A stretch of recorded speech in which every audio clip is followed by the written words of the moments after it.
Kristið fólk gerir sig grein fyrir því að Guð muni dæma í lífi þeirra. Það er að segja að fyrr eða síðar muni Guð dæma það hvort að við séum hæfir þegnar í ríki hans alla eilífð. Að sjálfsögðu erum við ekki hæf, við erum syndarar. En Guð getur lýst því yfir að við séum hæf, miðað við hvernig undirtektir okkar sjálfra eru varðandi hjálpræðis áform það sem himinin hefur lagt okkur til bjargar frá syndum okkar og eilífum dauða. Við ætlum að skoða hér að þessu sinni hvað Biblíun hefur að segja okkur dóm Guðs og ef til vill eitthvað aðra dóma. Við byrjum á að fletta upp í Biblíunni og komumst að raun það sem Guð hefur að segja okkur dóm í Åpenbarunarbókinni. Þar í 14. kafla frá 7. versi segir: Og ég sá annan engil fljúga háhvolf himins. Hann hélt á eilífum fagnaðarboðskap til að boða þeim sem á jörðinni búa, og sérhverri þjóð og kynkvísl, tungu og lýð, og sagði hárri röddu: Óttist Guð og gefið honum dýrð, því að komin stund dóms hans. Tilbiðið þann sem gjört hefur himinin og jörðina og hafið og uppsprettur vatnana. Það sem ég sé svo athyglisvert í þessari yfirlýsingu drottins í síðustu bók Biblíunnar að hann hnýtir þarna saman nauðsyn þess að við búum okkur undir komandi dóm og svo einnig hitt að við tökum til við að tilbiðja skaparann, þann sem gjört hefur himinin og jörðina og hafið og uppsprettur vatnana. Þetta sá boðskapur sem að okkur kristnu fólki ber að boða allan heiminn og mikilvægur þáttur í boðun fagnaðar erindisins einmitt það að minna fólk á við munum öll þurfa að birtast frammi fyrir dómstóli Guðs. Það má segja að heimurinn eins og hann í dag, mannkynið eins og ástætt með það á þessum tíma, að senn komið að endalokum heimsins. Biblían talar margoft svokölluð endalok.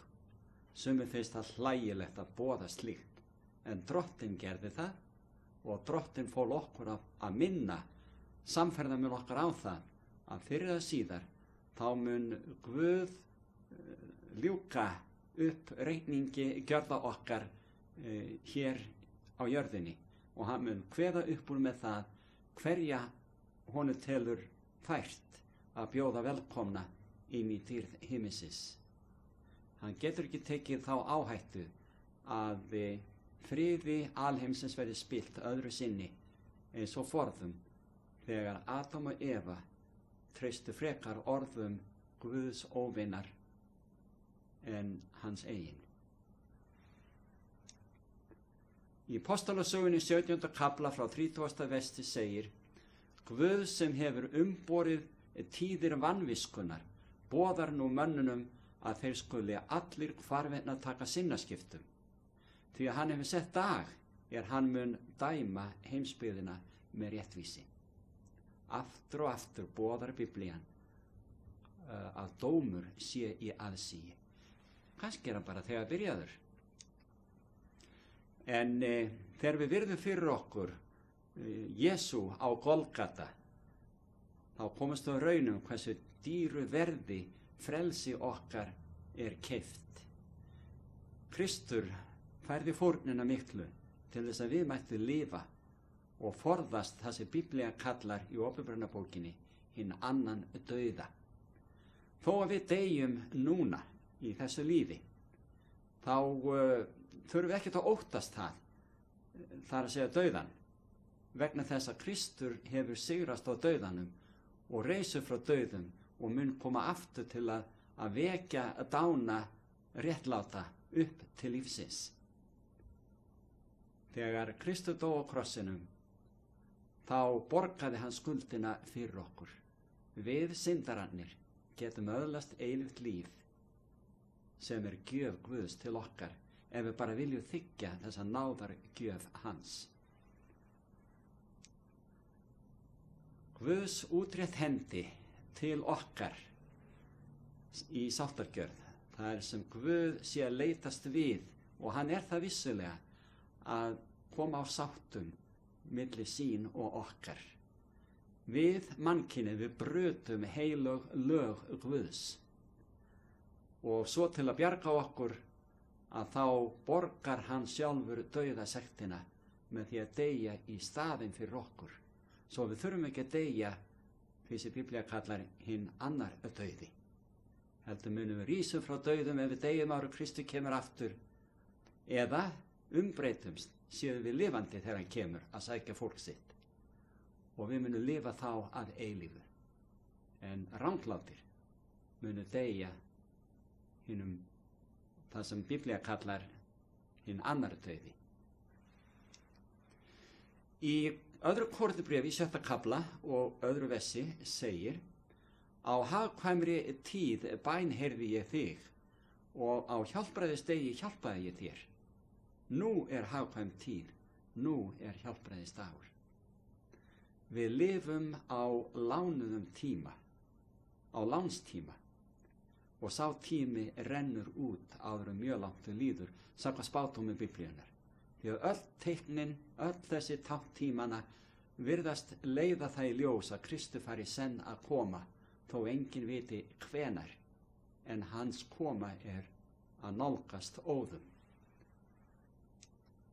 Í Opinberunarbókinni 22:12 það að Kristur sjálfur sem segir: Sjá, ég kem skjótt og launin hef ég með mér, til að gjalda hverjum og einum eins og verk hans Hér að finna mjög merkilega yfirlýsingu og alvarlega, því að hún greinir frá því að þegar Kristur birtist í skýjum himinsins, þegar hann kemur núna næst til jarðar að sækja fólkið sitt, þá hann búinn að kveða dóminn yfir okkur öllum.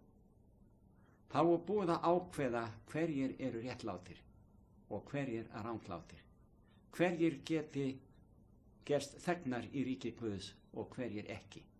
Þó það alveg undir okkur sjálfu komin. Þetta val drottins, dómur hans eða dómar, í fullu samræmi við okkar eigin vilja, hvort sem við gerum okkur grein fyrir því eða ekki. Svo það komið kvöld í mannheimi, og senn kemur Kristur, og þegar hann birtist, þá búið að dæma. Þá of seint að iðrast. Það núna sem við getum tekið sinnaskiptum og við erum hvött til þess.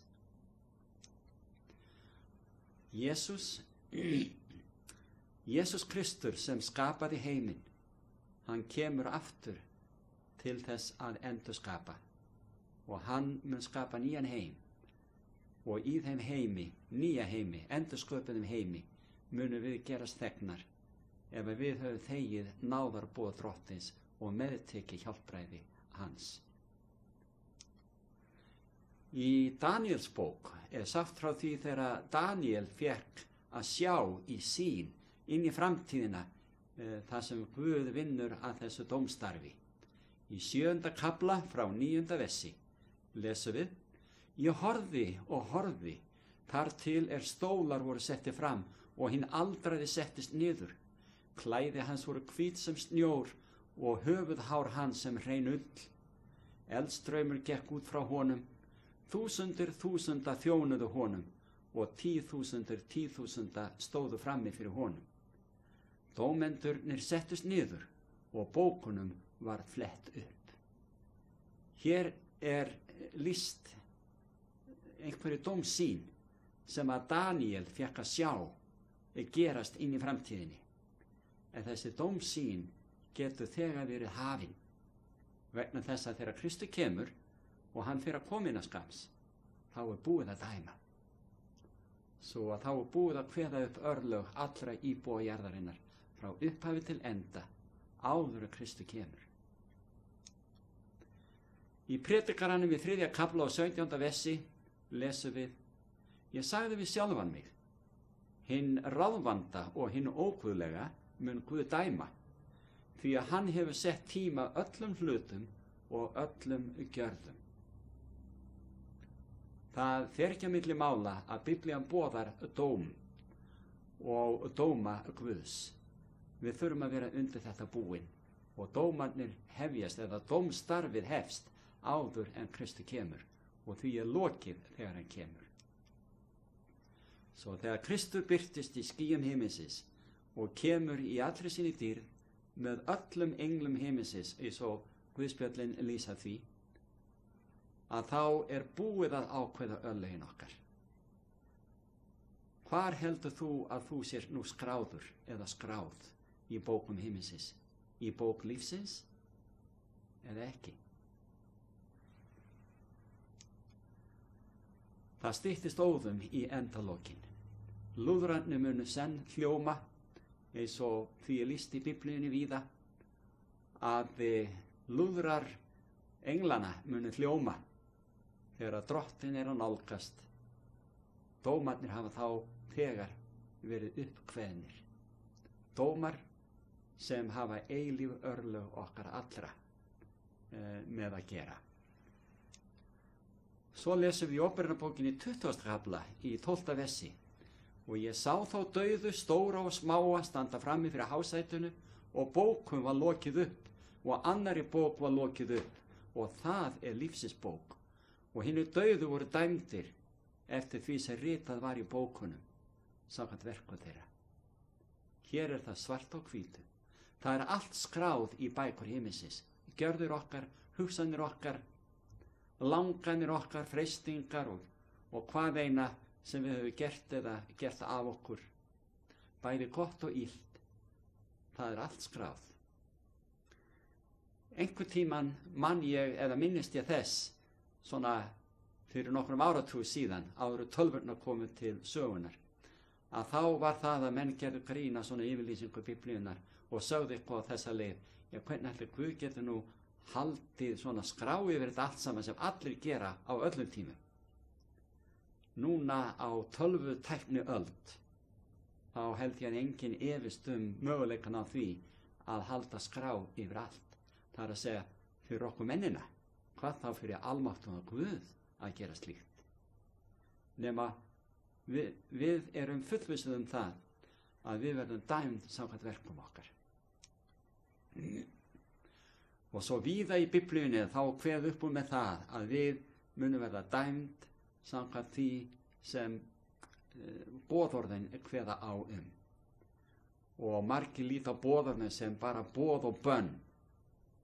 En þetta eru kærleiksboðorð sem lýsa lyndiseinhver Guðs. Í fyrstu boðorðunum að þá kveðið á skyldur okkar gagnvart Guði. Það í fyrstu 4 boðorðunum. Í síðari 6 boðorðunum fjallað skyldur okkar gagnvart náungan. Og þannig verðum við dæmd samkvæmt gjörðum okkar og boðorðin eru stjórnarskrá Guðs ríkis og það eru þau sem kveða á það hvort að við erum réttlát eða ranglát.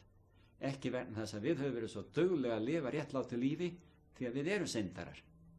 Heldur vegna þess að þegar við höfum meðtekið hjálpræði Jesú Krists og við kennum hans réttlæti í staði fyrir okkar ranglæti, þá getur Guð lýst því yfir að við verðum þegnar í ríki hans að eilífu. Þetta snýst vilja, okkar áhuga, okkar afstöðu. Hver þín ákvörðun í þessu efni? Það skiptir engu máli hver fortíð þín kann að vera. Þú gæti verið óttalegur syndari og við erum það reyndar öll. Og hvað sem við kunum að hafa gert af okkur, það getur allt verið fyrirgefið og afmáð úr bókum himinsins þegar við meðtökum Jesú Krist sem okkar frelsara, sem okkar drottin. Og þegar við þannig komum til drottins og látum laugast hrein í blóði lamsins og Golgata, að þá það blóð frelsarans sem hreinsar okkur af öllu ranglæti. Þú þarf bara að koma til hans, hver sem þú ert.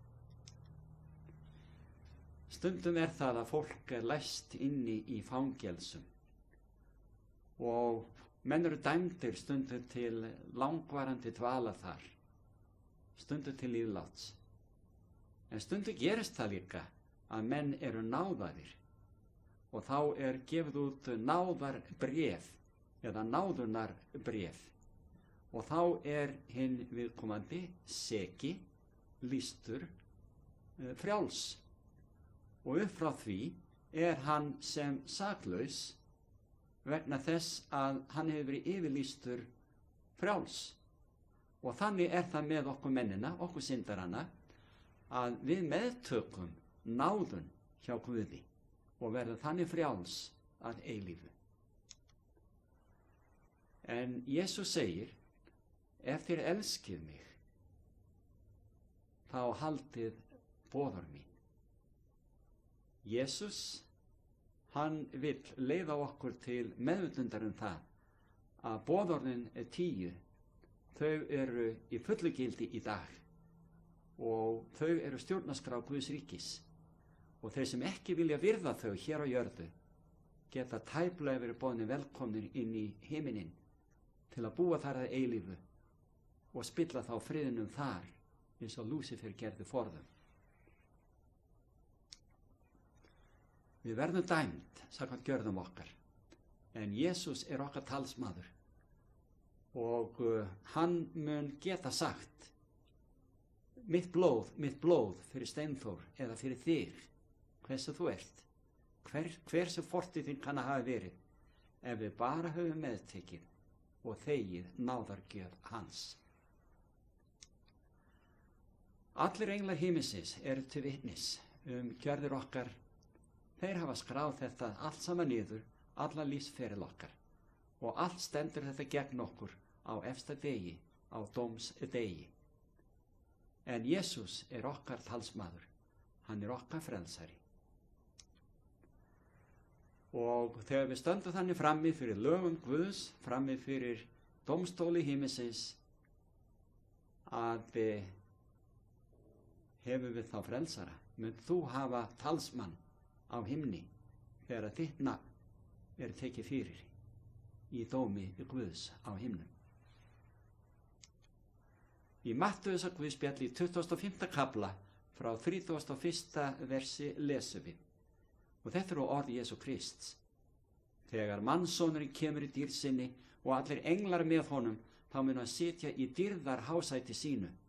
Allar þjóðir munu safnast frammi fyrir honum og hann mun skilja hvern frá öðrum eins og hirðir skilur sauði frá höfrum. Svart á hvítu lesum við þarna yfirlýsingu sjálfs frelsarans að þegar hann kemur, næst þegar hann kemur og þá í dýrð himinsins, með öllum englum himinsins, þá mun hann aðskilja réttláta og rangláta. Aðeins réttlátir fara þá með Kristi inn í himinin. En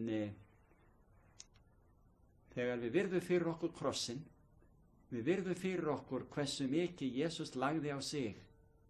Hann yfirgaf himinin, tilbeiðslu heilagra engla og vera og bjó hér á meðal manna, var háður, smáður, var hittur og píndur og svo tekinn á lífi á grimmu krossi. Þegar við virðum hann fyrir okkur í píslar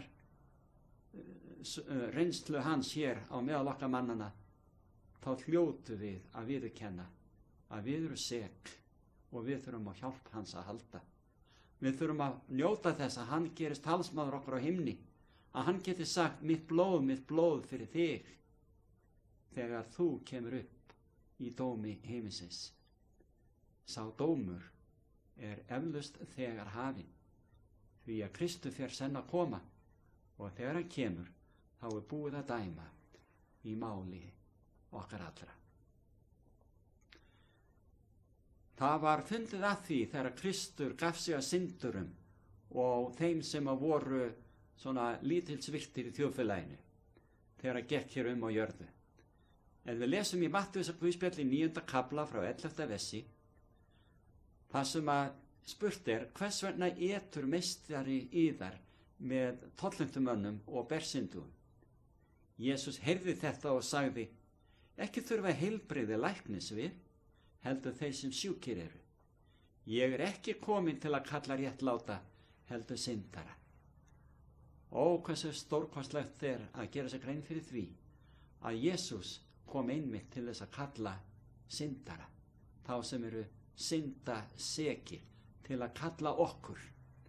Og þess vegna það svo mikilvægt fyrir okkur að gera okkur grein fyrir þeirri atburðarás sem lýst í spádómsbók Sakaríasar í Gamla testamentinu, í 3. kafla og 4. versi, þar sem segir frá því að engillinn tók þá til máls og mælti til þeirra stóðu frammi fyrir honum. Færið hann úr hinum óhreinu klæðum. Síðan sagði hann við hann, sjá, ég hefi burtnumið misgjörð þína frá þér og læt nú færa þig í skrúðklæði. Hér verða að lýsa syndaranum, æðstaprestinum Jósúa, þar sem Satan stóð frammi fyrir honum og ákærði hann fyrir alla syndirnar hans. En Jesús var einnig til staðar og hann lýsti því yfir að þessi syndari tilheyrði honum sjálfum, það að segja Kristi. Og svo fyrirskipaði hann að láta klæða hann í skrúðklæði sem að sjálfsögðu tákna réttlæti Jesú Krists. Þegar svo Guð Faðir lítur á þennan syndara, íklæddan réttlæti Jesú Krists, þá hann yfirlýstur í bókum himinsins sem velkomin þegn inn í dýrð himinsins sem borgari í eilífðarríki frelsarans. Þetta snýst allt það að Drottinn Jesús Kristur, frelsarinn okkar, hafi ástæðu til og möguleika til þess að kannast við okkur frammi fyrir sínum himneska föður, eða fyrir hans himneska föður. Eða eins og við lesum í Åpenbarunarbókinni 3. kafla og 5. versi. Sá sigrar, hann skal þá skríðast hvítu klæðum, og eigi mun ég afmá nafn hans úr bók lífsins, segir Jesús. Ég mun kannast við nafn hans fyrir föður mínum og fyrir englum hans. Hér það þýðingamest að Jesús geti kannast við okkur sem hans þegna, hans börn, sem hans lærisveina. Ef hann ekki getur fengið eða haft ástæðu til að kannast við okkur, þegar nöfnin okkar komi upp í dóminum á himni, þá erum við glataðar manneskjur og munum deyja að eilífu. Svo lesum við í 1. Korintubréfi í 6. kafla frá 2. versi. Eða vitið þér ekki að hinir heilugu eiga að dæma heiminn, og ef þér eigið að dæma heiminn, eru þér þá óverðugir að dæma í hinum minnstu málum? Vitið þér eigi að við eigum að dæma engla? Hér Páll postuli að svona góðlátlega að ávita hina trúið í Korintu söfnunum vegna þess að þeir voru í málaferlum hver við annan, og segir þess vegna, vitið þið ekki að þér eigið eftir að dæma heiminn og meira að segja engla? Þess vegna gaf ég yfirskriftina á þessu erindi, dómar Guðs. Því að það virðist vera eins og dómarnir sem Biblían talar séu á ýmsum tímum og ýmsum stigum. Og fyrst það að það dæmt áður Kristi kemur. Og síðan, þegar hann kemur, þá tekur hann aðeins réttláta inn í himinin. Það framkvæmd þessa dóms. Og þar með það rangláti sem eru skildir eftir og deyja. Og svo í lok 1000 árana, sem annað erindi sem tilheyrir þessum erindaflokki, að þegar að Kristur reisir rangláta dána upp til upprisu dómsins, eins og segir, þá munu þeir eftir þá dóms uppkvaðningu í þeirra áheyrn deyja að eilífu. Það það sem 20. kaflinn í Åpenbarunarbókinni kallar hinn annar dauði. Svo segir í Åpenbarunarbókinni í 20. kafla frá 2. versi: og hann tók drekann, þann gamla höggorm sem djöfull og Satan, og batt hann 1000 ár. Þetta eru þessi 1000 ár sem hinni réttlátu eru á himni eftir að Kristur kemur til að sækja þá. En hvað eru þeir að gera á himni? Það segir frá því í 4. versinu. Og ég sá hásæti og menn settust í þau og dómsvald var þeim fengið. Og þeir, það að segja þessi réttlátu sem lifnuðu þarna í byrjun 1000 áranna, þeir ríktu með Kristi 1000 ár. Og það þá sem að þeir fá að dæma. Þeir fá að setjast í hásæti og dæma. Og hverja skyldu þau vera að dæma ef ekki fallna engla? Og ef til vill munum við spyrja alla eilífð. Nei, ekki alla eilífð, heldur í byrjun eilífðarinnar. Af hverju ekki þessi ástvinu minn hér í Guðs ríki? Ef til vill mundum við vilja fá að vita af hverju ekki þessi kunningi minn eða vinkona eða þessi prestur eða þessi kennimaður. Boðuðu þeir ekki orð Guðs og svo framvegis.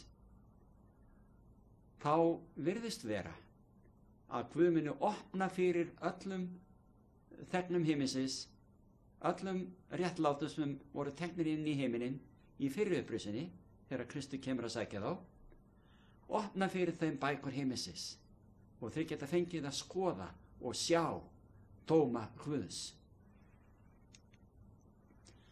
Og það einmitt þegar að hinn réttlátu lesa bækur himinsins og lesa allt gjörðir hinna ranglátu, lesa dóma Guðs og af hverju Guð kvað upp sína dóma eins og hann gerir.